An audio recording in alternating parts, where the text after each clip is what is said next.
আজকে আমি শেয়ার করব একদম ঘরোয়া খিচুড়ির রেসিপি। বৃষ্টি হোক বা সন্ধ্যার নাস্তা, খিচুড়ি কিন্তু সবার মন ভালো করে দেয়। চলুন তাহলে দেখে নিই কিভাবে খুব সহজেই তৈরি করা যায় এই মজাদার খিচুড়ি। প্রথমেই কড়াইতে তেল, গরম মসলা, পেঁয়াজ দিয়ে কিছুক্ষণ ভেজে নেব। বাদামি রংটা আসলে এর মধ্যে দিয়ে দিব আদা রসুন বাটা। এরপর ভালোমতো আদা রসুনটাকে ভেজে নিতে হবে যাতে আদা রসুনের কাঁচা গন্ধটা না থাকে। এর মধ্যে আমি দিয়ে দিব একে একে গুঁড়া মশলা। এখন দিব হলুদের গুঁড়া, মরিচের গুঁড়া, জিরার গুঁড়া, ধনিয়ার গুঁড়া। এগুলো দিয়ে আমি ভালোমতো মশলাটাকে কষিয়ে নিব। একটা বিষয় মনে রাখবেন, রান্নার মশলা যত কষানো হয় খাবার ততই স্বাদ হয়।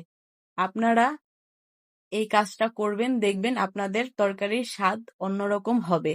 যেমন আমি মশলা বেশিক্ষণ ধরে কষিয়ে তারপর রান্না করি। মশলাটা কষানো শেষ, এখন আমি মাংস দিয়ে দিব।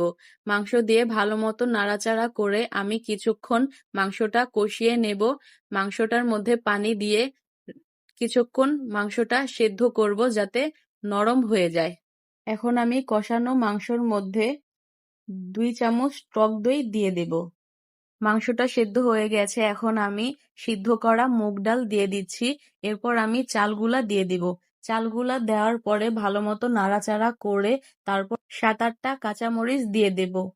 ভালো মতো মিক্স করে এর মধ্যে আমি এখন পরিমাণ মতো পানি দিয়ে দেব। পানি দেওয়ার পরে আমি কিছুক্ষণের জন্য ঢেকে দেব।